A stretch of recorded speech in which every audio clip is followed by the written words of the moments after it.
Hello, it's Saxon4 here. So today I've got a game I've not seen yet. I'm going to be watching it live with you. So it's of my lovely clan friends, Kisemba Han, and thanks, Kisemba's in his M60 he got from the Bond store, not from the Clan Wars.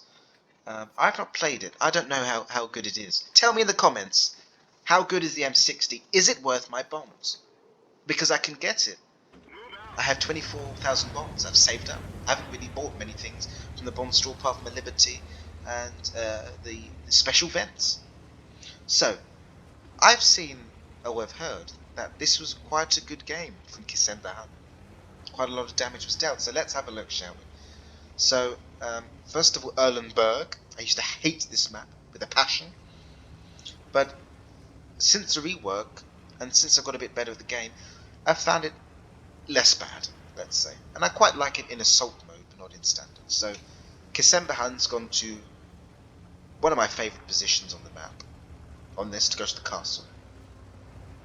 Nice and aggressive, you see, taking out the good positions, making use of that speed and getting a very nice early shot off on the M103.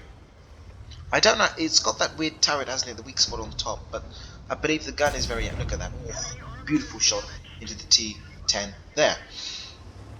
I don't know, I was going to save the bombs for the refresh, hoping that they add the Chieftain to 95 tier 8 British medium. If not, then I might get this or the 121B. So, I don't know, what's better? The M60 or the 121B? I don't really know. They both seem reasonably good tanks to me. So, we've seen some excellent, there's nothing better than a track and damage shot when you've kept the enemy in the open. That's some brilliant marksmanship there from Kisemba Han, already on 1500 damage. The game's just begun, nobody's even dead yet. Is he going to get the kill? Another brilliant tracking and damage shot, and he's just done a mission, or half a mission. This is why I love my clan friends. Oh, it's been hit by the HE. Now that was a good move from the T10. If you can't pen with the gold ammo, just swap to HE. So many times. Well, what do you think? Is it better to do a tiny bit of damage with HE or to bounce and do 0? And actually many times, yeah, you won't do as much DPM as if you were penetrating, but it moves the enemy on, and you want to be trying to maximize as much combat time in the game as possible.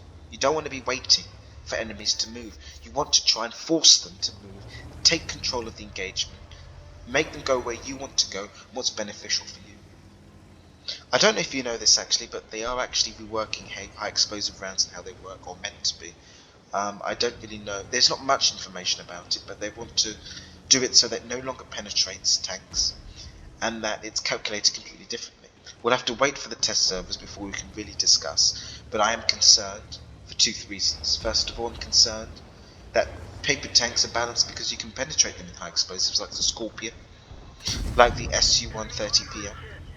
I love using the high explosives with things like my FV-1066 Senlac. What's going to happen as well to the FV-215B183 and the FV-4005 with the Hesh rounds? And I'm also concerned that it's just going to make the game a bit silly if you can't penetrate tanks that have 1mm of armor with high explosive rounds. I mean, seriously, I'm going to be shooting a Scorpion, the tier 7 Scorpion, the American one. Brilliant kill there by Kisemba Han, 3,300 damage. The game is still in its infancy. If I'd finished on this, I'd say that was a good game, and it's only just beginning. But yeah, I'm concerned with the rework, but with everything I'm going to wait until it's available for testing before I cast judgment. Oh, that was a nasty miss there. Nasty miss there. I'll shoot the E75, go on. Oh, yeah. Oh, destroyed the E75, perfect. Now shoot the WZ111, 1 to 4. Come on, get the. Oh, stolen! Stolen! 60 TP. You know, I don't play the 60 TP.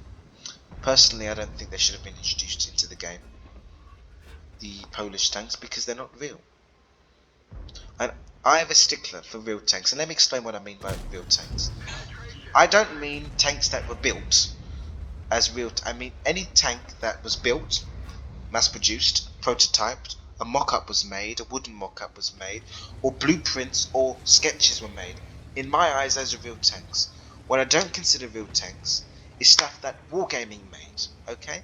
Which really is not that many of them, but do you want me to run through some of the ones that Wargaming made? Those are what I consider fakes and what I think should not be added to the game. So Progetto 46 is a Wargaming made-up tank. The Barask is a Wargaming made-up tank. Do you see the theme? Tends to be the really overpowered tanks are the ones that Wargaming made, yeah? Because you can tell that they were designed for the game. The Carnarvon Action X complete... I mean, this annoys me for two reasons. First of all, why on earth do we need a Carnarvon Action X? Why can't we just get the proper Carnarvon in real life that had the 20-pounder gun, which you removed from my tank, that I love the 20-pounder gun, and you can't even use the tank it had in real life? There was absolutely no reason why they couldn't have just added the normal Carnarvon and called it the FE, whatever his name was, 217 I think it was, don't quote me on that, but just called it his FE number and had the historical Carnarvon to use. The same DPM, it would have been the same 20-pounder gun, you just wouldn't have had this fake turret that just looks completely out of place. Whenever I look at the Carnarvon Action X, I just think, why on earth would they have put some awkward looking Action X turret on the Carnarvon hull? It just doesn't make any sense. But that's why I get annoyed. And another reason was, but look at this, that was a good shot there from December. There was no need. If you wanted Tier 8 heavy for Britain, we had one that you could have added easily, called the Chimera, which is in the game as a medium. But it's labelled, it should be a heavy tank. Why on earth wasn't it a heavy tank? We have so many medium premiums at Tier 8 for the British already. We've got the Centurion 5.1, the FV4 202, there's Chieftain, and we've got another one, I'm sure. But yes, and the Chimera. Why did we need another one with the Chimera? In my view, the Chimera should have been heavy with its appropriate stats, and then we should have had the proper Carnarvon as the Tier 8 heavy, so I could use the proper historical gun, which when I grinded the Carnarvon with a 20-pounder, that's what I used, and I loved it. But if you want to know some information, I'll give it to you now. An upcoming British Tier 8 heavy is coming very, very soon, hopefully in the coming months, called the Charlemagne. Now, yes, this is a British Defender. I don't know if any of you are familiar with it. It's on the, if you go to the forums under the super test section, you'll see it there. It's amazing. It's got 440 alpha damage, excellent penetration, especially on the gold rounds, and it's unique in the sense it's got very, very low shell velocity. So it's got to be quite meme-like, if you like, in that sense. And its armor is good on the hull and the turret, and it's got good gun depression, and it's reasonably fast. It is the British Defender. Its armor, by the way, is not the same level as the Defender. It's not stupid. It's not silly armor, but it's good armor. Even on the lower plate. So I'm so excited to play it.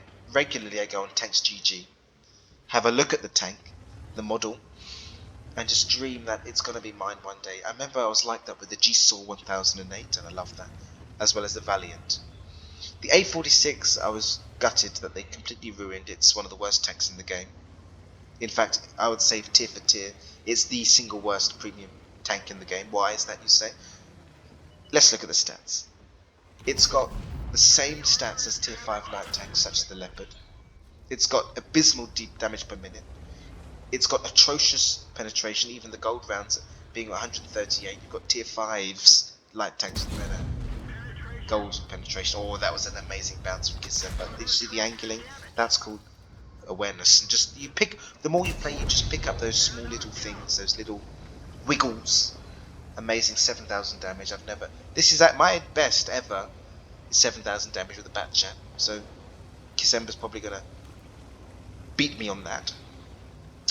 But back to the A46, not only is the penetration's abysmal, the HP's ridiculously low, it's not that fast, it's not got that good view range. What's the point of the thing? I've played a few battles, but you literally feel like you're playing a tier 5 that's incorrectly labelled as tier 6. Also, it's got 4 crew members when it's meant to only have 3. I mean, come on. Come on. It's in desperate need of a buff, and I won't be playing it until they do buff it. Oh, that was a nasty miss. Yeah, once, please, Wargaming, buff the A46. What I would do is this. Give it the proper hit points, and give it proper armor on the turret. It's meant to have about 70 millimeters. And then increase... Oh, that was a nasty miss there. And then increase... The penetration is too low. But that was actually a very good game. We didn't even actually talk about the game too much. But from Kisemba Han, very good game, and I will definitely be featuring you again. And for the lovely viewers, if you're still here, if you haven't turned off from my ramblings, well, see you soon.